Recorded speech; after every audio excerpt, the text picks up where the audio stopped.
Donc bonjour à tous, dans cette vidéo on va corriger ensemble l'exercice numéro 3 du TD numéro 20 sur le premier principe. Donc dans cet exercice il s'appelle travail et transfert thermique reçu par un gaz parfait. Donc on vous explique qu'on comprime une mole de dioxygène, voilà, une mole de O2 assimilée à un gaz parfait diatomique. Donc c'est un gaz parfait diatomique, ça on en aura besoin pour calculer l'énergie interne. Température initiale c'est 300 Kelvin. De pression initiale PI égale 1 bar. Une température finale TF égale TI. Et une pression finale PF égale 5 bars. Donc voilà les informations dont nous disposons. La compression peut se produire de deux façons différentes. La première, AIB, est isotherme. La seconde suit le chemin AEB, isocore plus isobar. Toutes les transformations sont supposées réversibles. Donc ça c'est ici en rouge.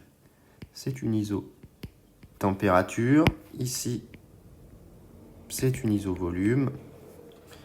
Et ici, c'est une isopression. Donc voilà les trois transformations que nous allons étudier dans cet exercice. Et on nous demande dans un premier temps de nous intéresser à la transformation AIB. Donc on va bien détailler notre exercice en écrivant l'état initial, l'état final. Donc l'état initial, on a une quantité de matière N qui vaut 1 mol. On a une pression initiale qui vaut PI, une température initiale qui vaut TI, un volume initial qui vaut VI, que je ne connais pas. La transformation est isotherme, d'après l'énoncé. On a une pression PF à la fin que l'on connaît, c'est 5 bars. On a une température finale du fait que la transformation est isotherme qui est égale à T0, du moins TI dans cet exercice, qui est donc égal, d'après l'énoncé, à 300 Kelvin. Et enfin, on a un volume final que l'on ne connaît pas non plus. Et on peut écrire aussi la quantité de matière qui est aussi égale à 1 mol, car système fermé. Donc voilà pour l'exercice. Et on vous demande de calculer le travail reçu par le gaz. Bon, on va faire la même chose que ce qu'on avait fait dans l'exercice numéro 1. Pour une isotherme de gaz parfait, je ne refais pas la démonstration. La démonstration est exactement la même. On va trouver que W est égal à moins NR. Ici, l'isotherme, elle est à TI. ln de VF sur VI. Et en utilisant judicieusement la loi des gaz parfaits, on peut se retrouver avec les pressions plutôt, plus NRTI, ln de PF sur PI, tout simplement, hein, car PFVF égale PIVI, ici. Et donc on en déduit que le travail, avec PF égale 5 bars, et donc c'est égal à 5 fois PI, puisque PI est pris comme étant égal à 1 bar, on en déduit que le travail des forces de pression extérieure est égal à NRTI ln de 5. Donc on peut faire également, si on souhaite, l'application numérique. On a 1 mol de dioxygène. Donc application numérique, W égale 1 mol fois 831 fois 300 Kelvin fois ln de 5, ce qui nous fait 4 kJ, ce qui est positif, c'est normal, c'est une compression. Très bien. Donc voilà pour le travail sur la transformation AIB, on pourrait l'appeler travail AIB, ici. On nous demande d'en déduire le transfert thermique reçu. Mais pour trouver le transfert thermique, il faut prendre le réflexe maintenant d'appliquer le premier principe. Donc le premier principe, ici, encore une fois, la variation d'énergie macroscopique est égale à 0, car le système est macroscopiquement au repos et il n'y a pas de variation d'énergie potentielle extérieure. Et donc on en déduit que delta U égale W AIB plus Q AIB. Or, on sait d'après le chapitre 18 que pour un gaz parfait diatomique, eh bien CV est égal à 5 demi de NR. Donc, delta U est égal à 5 demi de NR delta T. Or, delta T égale 0, puisque TF égale TI. Et donc, comme dans l'exercice numéro 1, ici delta U est égal à 0. Et donc on en déduit de manière assez simple que QAIB est égal à moins WAIB est égal à, ici, moins, donc QAIB est égal à moins NRTI ln de 5. Et on a bien que QAIB en application numérique est égal à moins 4 kJ. Donc voilà pour la première question. On nous demandait de calculer les transferts d'énergie pour la transformation AIB. Donc on peut faire un bilan. Delta U AIB est égal à 0. QAIB est égal à moins NRTI ln de 5. Et WAIB est égal à plus NRTI ln de 5. Donc voilà pour la première transformation qu'on nous demandait d'étudier. C'est la transformation isotherme. Ensuite, on nous demande de faire la même chose au cours de la transformation AEB, d'accord? Donc, c'est-à-dire calculer le travail et calculer ensuite les transferts thermiques. Donc, on y va. Donc, on va partir de l'état initial. On va arriver à l'état final. Sauf que on va passer par un état intermédiaire qui s'appelle l'état E dans l'énoncé. Donc, dans l'état initial, on avait N mol PI bar TI comme température, et on avait un volume initial qu'on ne connaissait pas. La première transformation était une transformation iso-volume. La deuxième transformation est une transformation isopression, isobar, tout simplement. Et donc, on peut en déduire ici N. Dans l'état E, dans l'état final, pardon, on connaît la pression, c'est PF. Alors, il y a toujours N mol, c'est PF égale 5 bar. On connaît la température finale, puisque la transformation AIB était isotherme, c'est TF égale TI, égale 300 Kelvin. On ne connaît pas le volume final. Par contre, étant donné que c'est isobar, ben on sait ici que PF, la PE est égale à PF, hein. Forcément, c'est isobar. Et ici, c'est iso-volume, donc on sait que VE est égal à VI. Et donc, il nous reste simplement TE, qui n'est pas égal à TI, ni TF, la transformation n'est pas isotherme là-dessus. Donc voilà les différents cas. On pourrait calculer TE en utilisant le dégaz parfait. On va voir si on en a besoin avant de le faire. Donc on va commencer par la transformation isocore.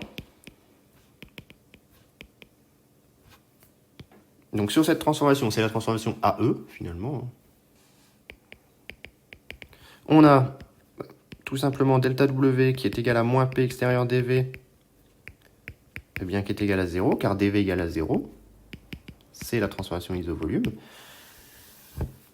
Donc, on en déduit sur cette transformation que le travail pour aller de A vers E est égal à 0. Et d'après le premier principe, donc premier principe, on en déduit que delta U pour aller de A vers E est égal à W pour aller de A vers E plus Q pour aller de A vers E.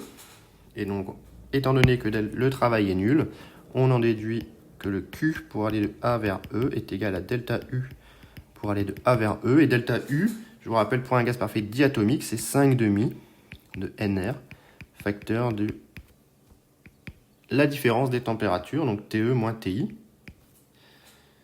Donc voilà ici pour ce QAE. On verra tout à l'heure si on a besoin de développer le TE ou si ça va se simplifier.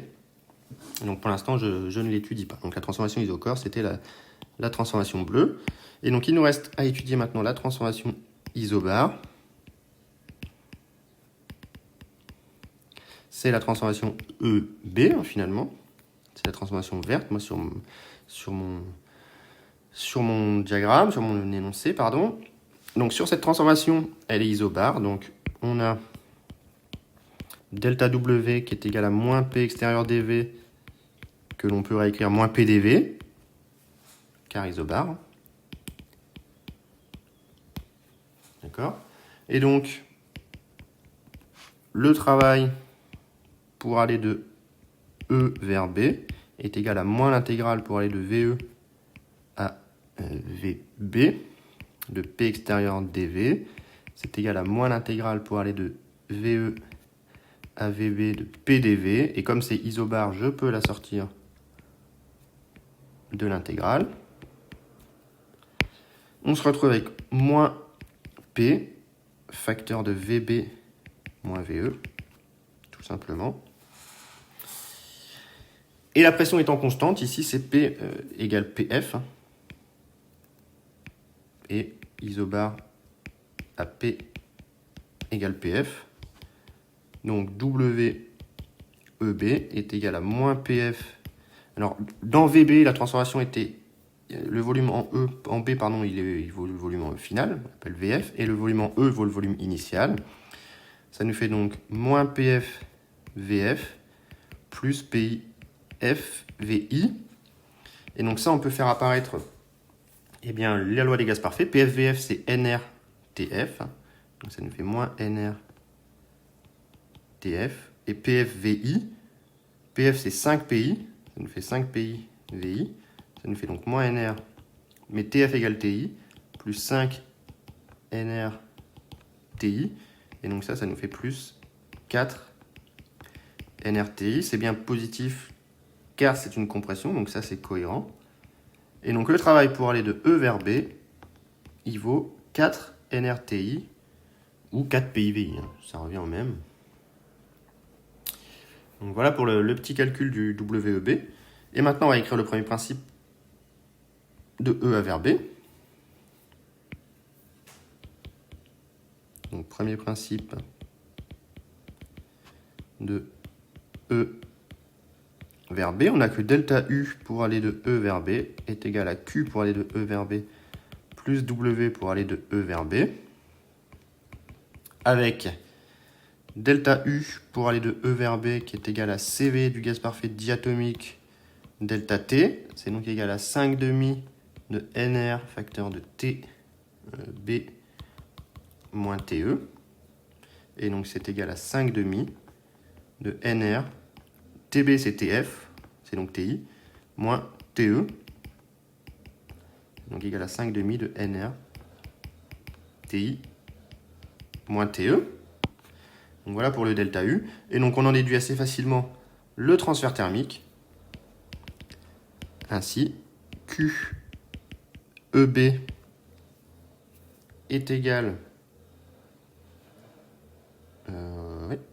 ok. QEB est égal à delta UEB moins WEB. C'est donc égal à 5 demi de NR facteur de TI moins TE moins WEB qu'on a calculé juste avant, 4 NRTI. Donc voilà pour QEB. Et maintenant, on va pouvoir faire le bilan en sommant tout ça. Hop, donc bilan. Delta U pour aller de A vers B est égal à delta U pour aller de A vers E plus delta U pour aller de E vers B. Delta U pour aller de A vers E, on l'a calculé tout à l'heure, on a trouvé que c'était 5 demi